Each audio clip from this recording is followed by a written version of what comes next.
Hello नमस्कार दोस्तों, welcome back my YouTube channel law with Ronit. दोस्तों आप सभी का हमारे इस यूट्यूब चैनल पे स्वागत है।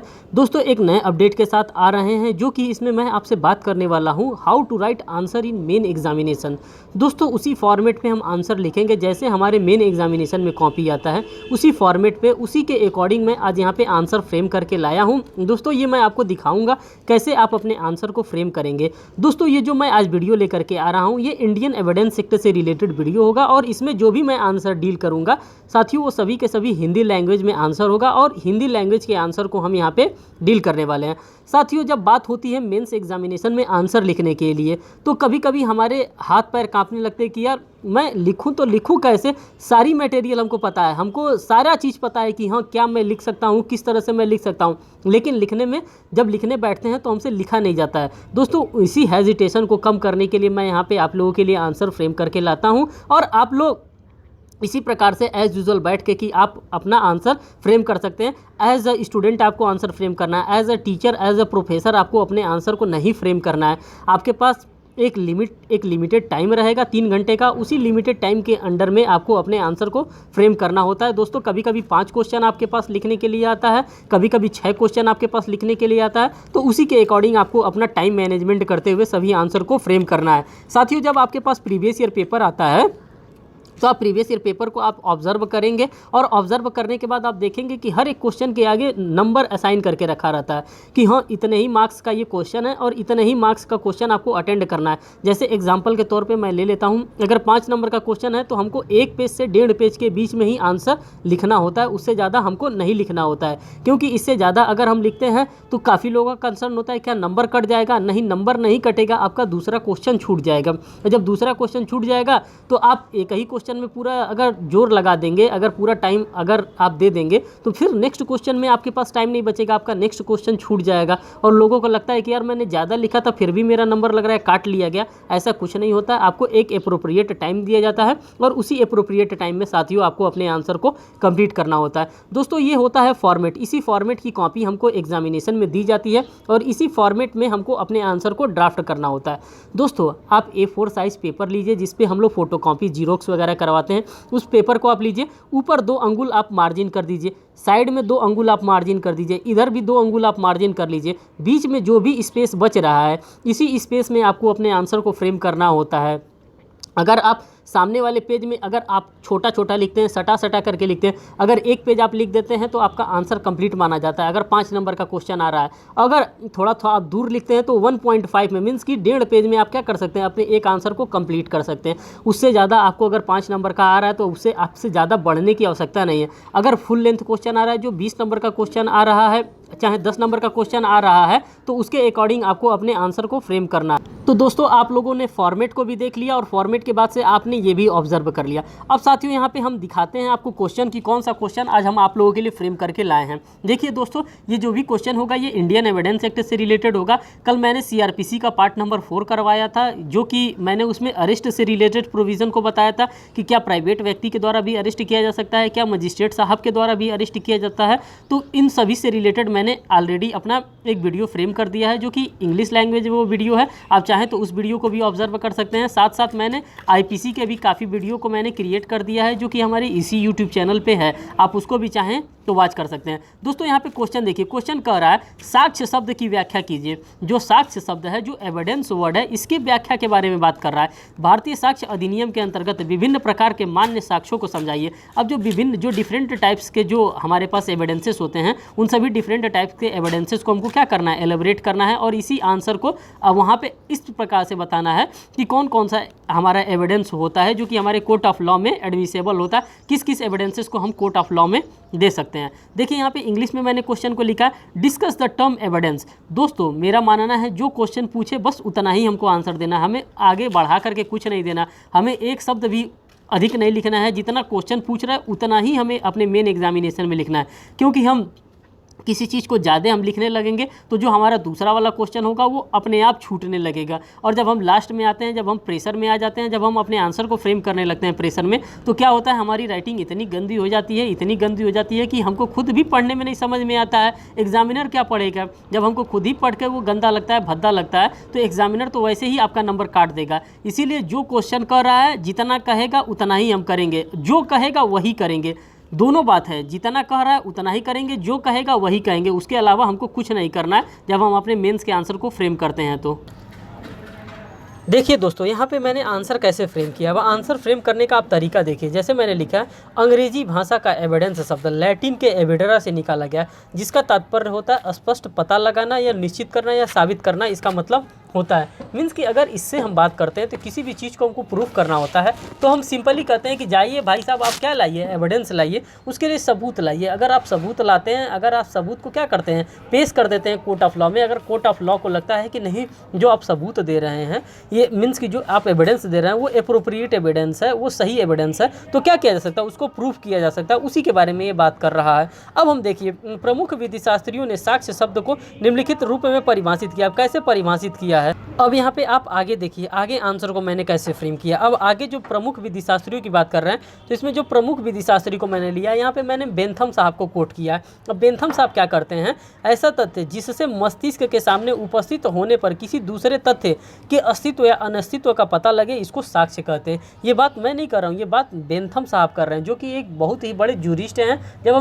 जब जूरिस्प्रूडेंस हम पढ़ते हैं तो वहाँ पर हमको देखने के लिए मिलता है, और ये बातें बेंथम साहब के द्वारा कहा जा रहा है। साथ साथ इसी तरह से हम सामंड महोदय को भी देखते हैं। सामंड साहब क्या कहते हैं, कोई भी तथ्य जिसके प्रमाणकारी बल होता है साक्ष्य कहलाता है। हम लोग कहते हैं ना कि क्या उसमें प्रमाणकारी बल है तभी हम उसको साक्ष्य मानेंगे, अगर उसके अंदर कर प्रमाणकारी बल नहीं होता है तो हम उसको साक्ष्य नहीं मानते हैं। अब हम यहाँ पर देखना चाहेंगे कि भारतीय साक्ष्य अधिनियम 1872 की धारा 3 के अनुसार जो धारा 3 दिया है, जिसमें 10 चीज़ों को वहाँ पर डिफाइन किया गया है, जैसे फैक्ट है, प्रूफ है, डिसप्रूफ है, नॉट प्रूफ है, कोर्ट है, एविडेंस है, इन सारी टर्मिनोलॉजीज को सेक्शन नंबर 3 में इंटरप्रिटेशन किया गया। उसी सेक्शन नंबर 3 को हम देखते हैं तो यहाँ पे लिखा है, वे सभी कथन जिनके जांचाधीन तथ्य के विषय में संबंध में न्यायालय अपने सामने साक्षियों द्वारा किए जाने वाली अनुज्ञा देता है या अपेक्षा करता है, ऐसे कथन मौखिक साक्ष्य कहलाते हैं। इस प्रकार के जो भी कथन होते हैं वो सभी कथन को हम लोग मौखिक साक्ष्य के रूप में देखते हैं। अब यहाँ पे हम सेकंड देखते हैं साथियों। सेकंड में क्या कह रहा है, न्यायालय के समक्ष निरीक्षण के लिए पेश की गई सभी दस्तावेजें,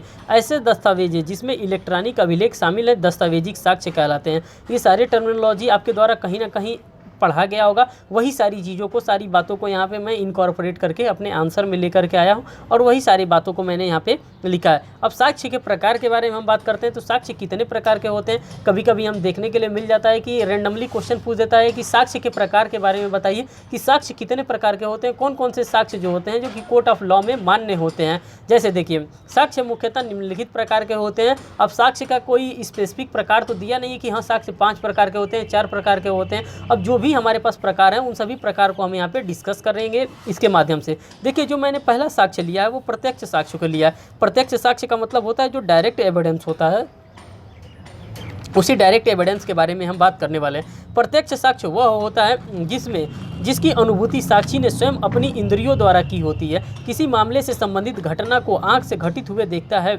ऐसे होने वाले साक्ष्य को प्रत्यक्ष साक्ष्य कहा जाता है। इस प्रकार का कोई भी साक्ष्य होता है, इसको हम लोग क्या कहते हैं, इसको प्रत्यक्ष साक्ष्य, इसको हम लोग डायरेक्ट एविडेंस के नाम से जानते हैं। जिसको उसने खुद अपने इंद्रियों से महसूस किया है, जिसको अपने आंखों से उसने होते हुए देखा है, इसको हम लोग प्रत्यक्ष साक्ष्य कहते हैं। दोस्तों, अगर हम बात करते हैं नेक्स्ट साक्ष्य की, जो नेक्स्ट एविडेंस होता है उसको परिस्थिति जन्य साक्ष्य के रूप में हम लोग जानते हैं। अब परिस्थिति जन्य साक्ष्य कौन सा साक्ष्य होता है, ऐसे साक्ष्य जो सीधे विवादित तथ्य को साबित नहीं करता है, बल्कि परिस्थितियों द्वारा यह प्रकट करता है कि विवादक तथ्य सही है, तो उन्हें परिस्थिति जन्य साक्ष्य कहा जाता है। मीन्स कि जो फैक्ट एंड सर्कमस्टांसेस को देख करके जो भी साक्ष्य को जनरेट किया जाता है उसको हम लोग परिस्थिति जन्य साक्ष्य कहते हैं। मीन्स कि परिस्थितियों को देख करके कि हाँ, एक कमरे में 2 लोग थे, एक लोगों का गला कटा था, तो हम लोगों ने ऑब्जर्व कर लिया कि हाँ परिस्थितियाँ बता रही हैं कि इसने क्या क्या किया है, इसने ही उस व्यक्ति का मर्डर किया है। तो ये क्या हो जाता है, ये एक परिस्थिति को देख करके बताया जा रहा है कि ये परिस्थिति जन्य साक्ष्य इसको कहा जा सकता है। जब हम वास्तविक साक्ष्य की बात करते हैं, मीन्स की रियल एविडेंसेस की बात करते हैं, तो इसमें क्या कर रहा है,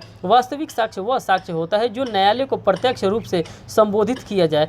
इसके द्वारा भौतिक पदार्थों को साक्ष्य के रूप में प्रस्तुत किया जा सकता है। जो भौतिक, जैसे खून से सने हुए कपड़े को हम लोग क्या करते हैं, कोर्ट ऑफ लॉ में कभी कभार एविडेंस के तौर पे पेश करते हैं। जैसे किसी का मोबाइल गिर गया होता है वहाँ पे, जहाँ पे स्पॉट पे जहाँ पे उसने मर्डर किया होता है, किसी का रेप किया होता है, तो हम लोग क्या करते हैं, वो जो प्रोडक्ट हम लोग वहाँ पे ले जाकर के कोर्ट में पेश करते हैं उसको रियल एविडेंसेस के नाम से जानते हैं, उसको हिंदी में वास्तविक साक्ष्य कहते हैं। तो इस प्रकार के भी साक्ष्य को क्या किया जा सकता है, इसको बताया जा सकता है साक्ष्य के प्रकार में। अब हम आगे देखते हैं। अब दोस्तों हम यहाँ पे नेक्स्ट साक्ष्य देखते हैं जिसको हम लोग अनुश्रुत साक्ष्य के नाम से जानते हैं। दोस्तों अनुश्रुत साक्ष्य क्या होता है, अब इसके बारे में देखिए। साक्षी द्वारा किसी दूसरे की सूचना के आधार पर दिया जाने वाला साक्ष्य अनुश्रुत साक्ष्य कहलाता है। ऐसे साक्ष्य को कुछ मामलों के अलावा असंगत इररिलेवेंट माना जाता है। अब अनुश्रुत साक्ष्य किसको कहा जा सकता है, दोस्तों आप लोगों ने सुना होगा हियरसे एविडेंस, वही हियरसे एविडेंसेस के बारे में यहाँ पे बात किया जा रहा है। मीन्स की कहीं सुनी बातें जो होती हैं उसको हम लोग क्या कहते हैं, उसको हियरसे एविडेंस के नाम से जानते हैं। और ये हर मामले में रेलिवेंट नहीं होता है, ये अधिकांश मामले में क्या होता है साथियों, ये रेलिवेंट होता है, इसीलिए इसको यहाँ पे रखा जाता है। और अधिकांश इसको कोर्ट मानने से मना कर देती है। किस साक्ष्य को, जो अनुश्रुत साक्ष्य होता है ये इररिलेवेंट साक्ष्य होता है। ठीक इसी के बारे में हम बात करते हैं। फिर हम नेक्स्ट बात करते हैं साथियों। तो नेक्स्ट यहाँ पे हमको प्राथमिक साक्ष्य देखने को मिलता है। इस प्राथमिक साक्ष्य में क्या कहा जाता है, अब देखिए प्राथमिक साक्ष्य किसको कहा जाता है। प्राथमिक साक्ष्य वह मूल दस्तावेज होता है जो न्यायालय के समक्ष प्रस्तुत किया जाता है। ये सर्वोत्तम, ये जो होता है सर्वोत्तम साक्ष्य कहा जाता है। जो हमारा प्राइमरी एविडेंस होता है इसी को हम लोग कोर्ट में पेश करते हैं और इसी को बेस्ट एविडेंस के नाम से भी हम लोग जानते हैं। यही हमारे लिए इंपॉर्टेंट होता है। फिर हम नेक्स्ट साक्ष्य की बात करते हैं साथियों, जो हमारा सेकेंडरी एविडेंस होता है जिसको हम लोग द्वितीयक साक्ष्य कहते हैं। अच्छे साक्ष्य का प्राथमिक साक्ष्य के अभाव में पेश किए जाने वाले साक्ष्य को द्वितीयक साक्ष्य कहा जाता है। अगर प्राइमरी एविडेंसेस हम एज यूजुअल हम दे नहीं पाते हैं तो हम उसके बदले में क्या देते हैं, हम सेकेंडरी एविडेंस देते हैं। और उसी सेकेंडरी एविडेंस के बारे में ये बात कर रहा है। हमारे पास जो नेक्स्ट प्रकार का साक्ष्य आ जाता है साथियों, वो मौखिक साक्ष्य आ जाता है। और उसी मौखिक साक्ष्य के बारे में हम यहाँ पे बात करेंगे। मौखिक साक्ष्य से अभिप्राय उस साक्ष्य से है जिसे गवाह ने स्वयं न्यायालय के समक्ष स्वयं उपस्थित होकर मुख से कहा है या व्यक्त किया है, उसको हम लोग क्या कहते हैं, उसी को हम लोग मौखिक साक्ष्य कहते हैं। दोस्तों इसी तरह से सिंपल लैंग्वेज में सिंपल वर्ड में आपको अपने आंसर को फ्रेम करना है। आपको ये नहीं दिखाना है कि हाँ मैं प्रोफेसर हूँ या मैं बहुत बड़ा एजुकेटर हूँ। आपको बस ये दिखाना है कि मैंने एज ए स्टूडेंट अपने आंसर को जितना भी अच्छा से हो सके, जो चीज़ क्वेश्चन की डिमांड थी उसी क्वेश्चन के डिमांड के अकॉर्डिंग आपने अपने आंसर को फ्रेम किया है। और एग्जामिनर को भी बस इतना ही चाहिए कि आप एज ए स्टूडेंट अपने आंसर को वहाँ पे फ्रेम किए हैं। बाकी वो आपसे कुछ नहीं देखना चाहता है। वो आपको वहाँ पे बस आपका देखेगा, आंसर देखेगा। ना आप जाएंगे, ना आपका शक्ल जाएगा, ना आपका चेहरा जाएगा। आपका जाएगा तो आंसर जाएगा और आपने जो वर्ड एप्रोप्रिएट, जो भी वर्ड आपने यूज़ किए हैं वो एप्रोप्रिएट वर्ड जाएगा। तो एप्रोप्रिएट वर्ड का आप खास ध्यान देंगे। अगर कोई कीवर्ड है तो कीवर्ड को आप मेंशन करेंगे। अगर वहाँ पे लग रहा है कि किसी सेक्शन के बारे में अगर आपको बताना है तो आप सेक्शन ज़रूर बताएंगे। अगर लगता है कि अगर 5 नंबर का क्वेश्चन है, 10 नंबर का क्वेश्चन है, अगर इस तरह से बताने से हमारा काम चल जाएगा तो उसी तरह से आप बताएंगे। आप उसके अंदर ज़्यादा घुसने का कोशिश नहीं करेंगे। अब देखिए हमारे पास यहाँ पर जो नेक्स्ट साक्ष्य आ जाता है वो दस्तावेजी साक्ष्य आ जाता है। जब हम दस्तावेजी साक्ष्य के बारे में बात करते हैं, जब कोई साक्ष्य दस्तावेज के माध्यम के रूप में प्रस्तुत किया जाता है तो वह दस्तावेजी साक्ष्य कहलाता है। ऐसे साक्ष्य 2 प्रकार से प्रमाणित किए जा सकते हैं। एक तो प्राथमिक साक्ष्य हो जाता है और एक द्वितीयक साक्ष्य हो सकता है। तो दोस्तों आप लोगों ने इस प्रकार से देख लिया कि कितने प्रकार के साक्ष्य होते हैं। और भी कुछ साक्ष्य होते हैं, जितनी हमारे क्वेश्चन की डिमांड थी उतने साक्ष्य के बारे में मैंने अपने क्वेश्चन को यहाँ पे फुलफिल किया। अब दोस्तों नेक्स्ट क्वेश्चन की हम बात करते हैं। नेक्स्ट क्वेश्चन हमारे पास क्या आ जाता है, जब हम नेक्स्ट क्वेश्चन की बात करते हैं तो ये भी हमारा इंडियन एविडेंस एक्ट से रिलेटेड ही क्वेश्चन है। इस क्वेश्चन में हम देखते हैं अनुश्रुत साक्ष्य का अर्थ क्या है। मीन्स कि जो अनुश्रुत साक्ष्य होता है इसका अर्थ क्या होता है, किसको हम हियर से एविडेंस कहते हैं, उसी के बारे में पूछ रहा है। अनुश्रुत साक्ष्य ग्रह न होने के कारण क्या क्या है। मीन्स कि अनुश्रुत साक्ष्य को क्यों सभी जगह एडमिसेबल नहीं किया जा सकता है। मीन्स कि कोर्ट ऑफ लॉ ज़्यादा अनुश्रुत साक्ष्य को, मीन्स कि जो हायर से एविडेंस होता है इसको काफ़ी रेलिवेंट नहीं देती है। इसको मीन्स कि हर जगह इस्तेमाल नहीं किया जा सकता और इसको कोर्ट मानने से भी क्या करती है, मना कर देती है। कब अनुश्रुत साक्ष्य ग्रह होता है और उस कंडीशन को भी बताना है कि कब कब अनुश्रुत साक्ष्य जो होता है, जो हमारा हियरसे एविडेंस होता है, कब कब मान्य होता है। तो दोस्तों आप यहाँ पे क्वेश्चन को समझिए, क्वेश्चन आपसे यही पूछ रहा है कि अनुश्रुत साक्ष्य क्या होता है, मीन्स कि हियरसे एविडेंस क्या होता है। पहले तो आपने ये बता दिया कि हाँ हियरसे एविडेंस, इस चीज़ को हियरसे एविडेंस कहते हैं। सेकंड में आपसे ये पूछ रहा है कि हियरसे एविडेंस किस किस कंडीशन में एक्सेप्ट नहीं किया जाता है कोर्ट ऑफ लॉ के द्वारा। आपने ये बता दिया कि हाँ हियरसे एविडेंस को इस लॉ के अकॉर्डिंग इसको एक्सेप्ट नहीं किया जाता है कोर्ट ऑफ लॉ में। और तीसरा जो इसमें क्वेश्चन पूछ रहा है, हियरसे एविडेंस को अगर एक्सेप्ट किया जाता है तो किस किस सेक्शन के अकॉर्डिंग, किस किस कंडीशन में इसको एडमिशन किया जा रहा है। इन सारी चीज़ों के बारे में आपको पता चल गया और यही तीनों चीज़ों के बारे में आपको अपने आंसर को फ्रेम करना है। अब देखिए इसी क्वेश्चन को नेक्स्ट तरीके से किस तरह से यहाँ पे पूछ रहा है, कह रहा है अनुश्रुत साक्ष्य किसे कहा जाता है, ऐसे साक्ष्य सामान्य रूप से ग्राह्य क्यों नहीं माना जाता है। मीन्स कि जो अनुश्रुत साक्ष्य होता है, जो हियरसे एविडेंस होता है, इसको क्यों नहीं ज़्यादा सुनने का कोशिश किया जा रहा है, इसको कोर्ट ऑफ लॉ के द्वारा क्यों नहीं ज़्यादा मानने दिया जाता है, इसको क्यों नहीं माना जाता है।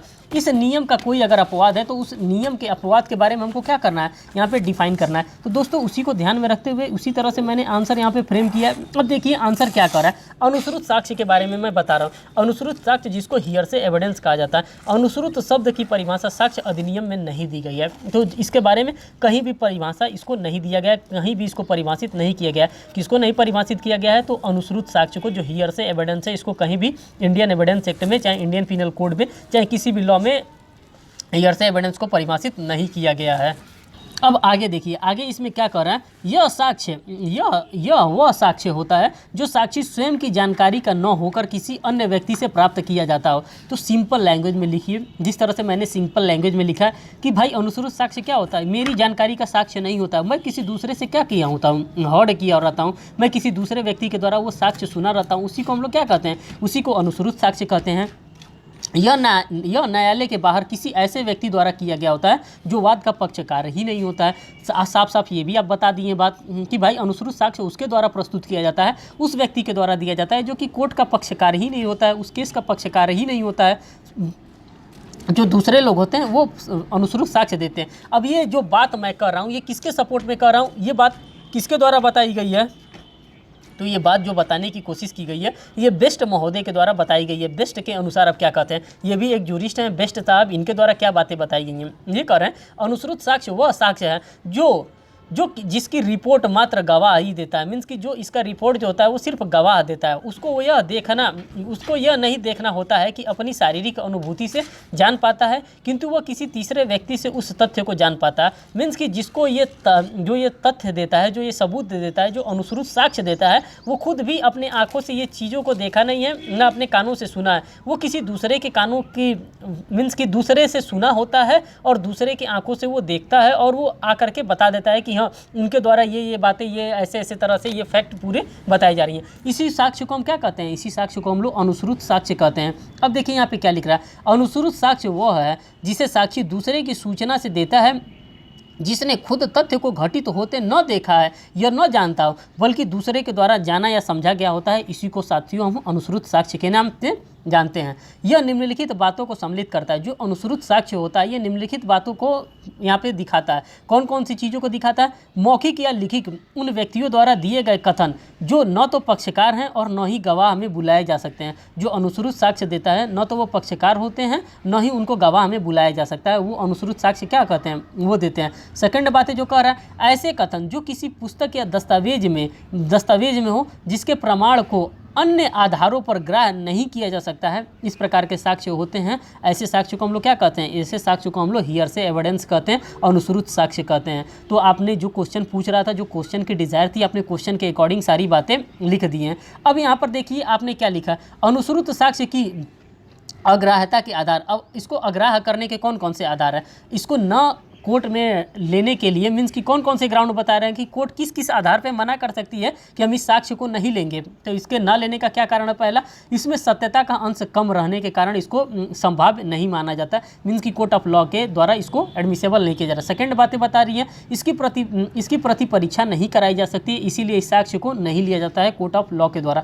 थर्ड बातें जो बताई जा रही है, इसको ग्राह्य करने से प्रक्रिया लंबी एवं दीर्घकालिक हो जाती है, इसीलिए इसको नहीं एक्सेप्ट किया जाता है कोर्ट ऑफ लॉ के द्वारा। फोर्थ जो बात की जा रही है, इसकी स्वीकृति से जालसाजी के दरवाजे खुल जाते हैं। किसकी स्वीकृति से? मीन्स कि अगर अनुश्रुत साक्ष्य को ले लिया जाता है, हियरसे एविडेंस को कोर्ट अगर एक्सेप्ट कर लेती है तो जालसाजी के दरवाजे क्या हो जाते हैं? खुल जाते हैं। फिफ्थ जो बात कर रहा है, यह व्यक्तिगत जिम्मेदारी से संबंधित नहीं होता। मीन्स कि जिसके द्वारा देखा गया है उसके द्वारा नहीं बोला गया, किसी तीसरे व्यक्ति के द्वारा सुना गया है और किसी चौथे व्यक्ति के द्वारा क्या किया गया, इस साक्ष्य को दिया जाता है। इसीलिए कोर्ट इस साक्ष्य को मानने के लिए ज़्यादा जोर नहीं देती है, इसीलिए कोर्ट इस साक्ष्य को नहीं लेती है। अब इसके अपवाद क्या है, किस किस केस में कोर्ट जो होती है वो अनुश्रुत साक्ष्य को ले लेती है और किस किस कोर्ट में किस किस एक्ट के अकॉर्डिंग, किस किस सेक्शन के अकॉर्डिंग इस साक्ष्य को वो मानती है। जैसा पहला, स्वीकृति और संस्वीकृति के केस में इस साक्ष्य को क्या किया जाता है? कोर्ट ऑफ लॉ के द्वारा ले लिया जाता है।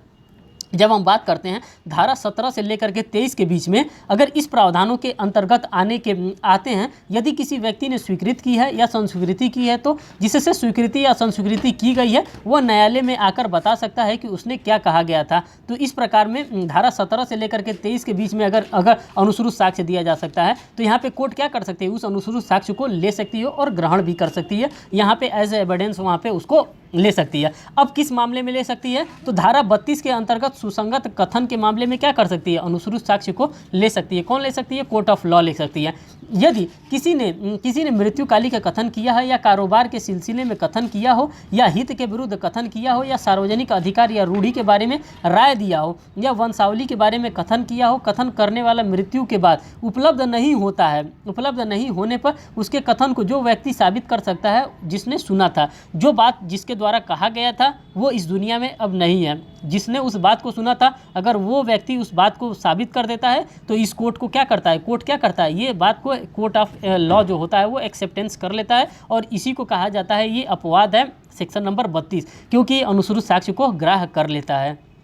अब बात करते हैं लोक दस्तावेज का कथन। जो लोक दस्तावेज का कथन होता है इसमें भी अनुश्रुत साक्ष्य को क्या किया जा सकता है, ले लिया जा सकता है। यदि कोई कथन लेखा पुस्तक, सरकारी मानचित्रों, लोक अभिलेखों में है तो धारा 35 और 36 के अंतर्गत साबित किया जा सकता है। इसको भी क्या कर सकती है, कोर्ट ऑफ लॉ जो होती है वो ग्राह्य कर सकती है, मीन्स की मान सकती है, इसको साबित माना जाएगा। नेक्स्ट जो कहती है पूर्व कार्यवाहियों का कथन। यदि किसी व्यक्ति ने अपने पहले किसी न्यायालय में कथन किया है और मर गया है या उपलब्ध नहीं है तो उसका पहले का कथन धारा 33 के अंतर्गत साबित किया जा सकता है और ये भी अनुश्रुत साक्ष्य के अंतर्गत क्या किया जा सकता है, ग्राह्य किया जा सकता है। तो दोस्तों आप लोगों ने यहाँ पे देखा कि किस प्रकार से जो भी आंसर बन रहे थे, जो 2 क्वेश्चन मैं आपके लिए फ्रेम करके लाया था, इस दोनों क्वेश्चन में किस प्रकार से आंसर जो भी बन रहे थे इंडियन एविडेंस एक्ट के, उन दोनों आंसर को मैंने अच्छे से एलिब्रेट करने के लिए मैंने यहाँ पे आपको तरीका बताया और मैंने ये भी आपको बताया कि किस फॉर्मेट में आपको आंसर लिखना है, कितने वर्ड लिमिट में आपको अपने आंसर लिखना है।